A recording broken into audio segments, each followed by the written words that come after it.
afraid so, but pay attention, because you'll be interested in this one.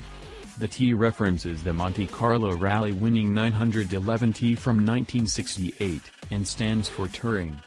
Although that's probably a bit misleading. Porsche is actually pitching this one as a lightweight special, a more driver-focused, stripped-back version of the bog-standard Carrera. It's the latest in a string of more analog Porsches, Cayman GT4, 911R, GT3 with a manual gearbox and GT3 Touring Pack, in that order, designed to recognize that pleasure isn't necessarily linked to downforce and lap times, it's the way you interact and connect with a car that counts. So what's new?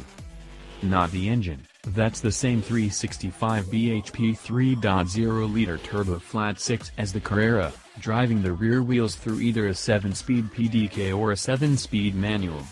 You should go for the latter for 3 reasons. You get a mechanical limited slip diff, you don't with the PDK, it has a shorter final drive ratio from the Carrera S and a stubbier gear lever, and a manual just suits what this car's trying to be so much better.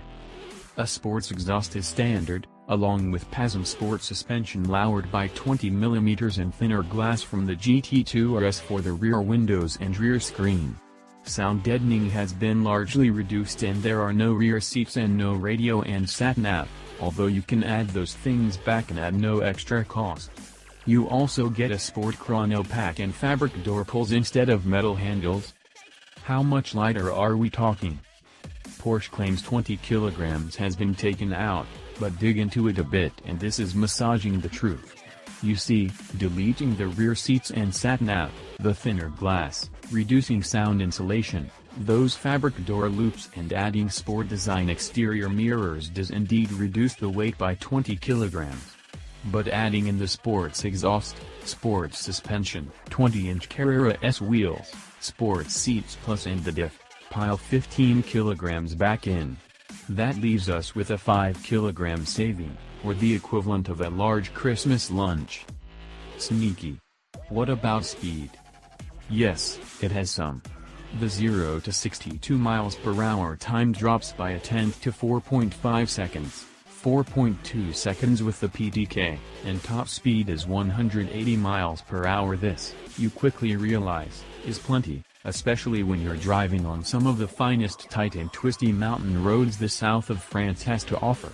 We drove the GT3 Touring Pack on the same day, and quite honestly the T felt just as fast most of the time thanks to its more flexible turbocharged engine that doesn't need quite so many revs to deliver its full force. Do not think the basic 911 is somehow a compromise car for those that can't afford the Carrera S. It's actually a perfect amount of power if you tend to spend your time on public roads, not racetracks. What about interaction and connection? It's there in spades.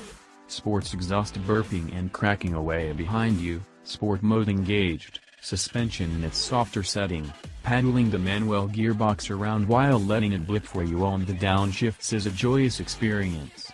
I still feel 7 speeds is one too many for the manual, but hey, we can live with it. Next to the GT3 Touring it feels noticeably narrower, lighter and more dainty. You're not going as quickly, but the steering is crystal clear, the brakes nicely progressive and you feel just as involved in the process. However, if I was to claim I could feel any weight saving from the normal Carrera, or hear any difference in the sound insulation, or notice that shorter final drive ratio, I'd be lying. The sentiment behind the T is to be applauded, but really it's a clever piece of spec manipulation, another masterful deployment of the Porsche parts bin with a nicely judged nod to the past. So it's a marketing department special? To call it that feels harsh. Let's just say the reason this car is brilliant is because the Carrera it's based on it's so brilliant already, not because of any innovative piece of engineering we haven't seen before.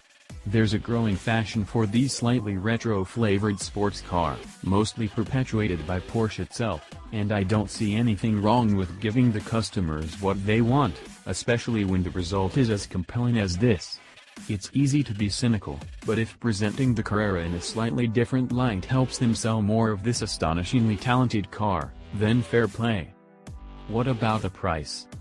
a mere £85,576, around £8,000 more than the standard Carrera, or around £30,000 less than the 492 bhp GT3 Touring. That's a big leap, a whole hot hatch worth of change. So before you put your name down for the GT3, give one of these a go. It's not a better 911, but it may be all the 911 you need.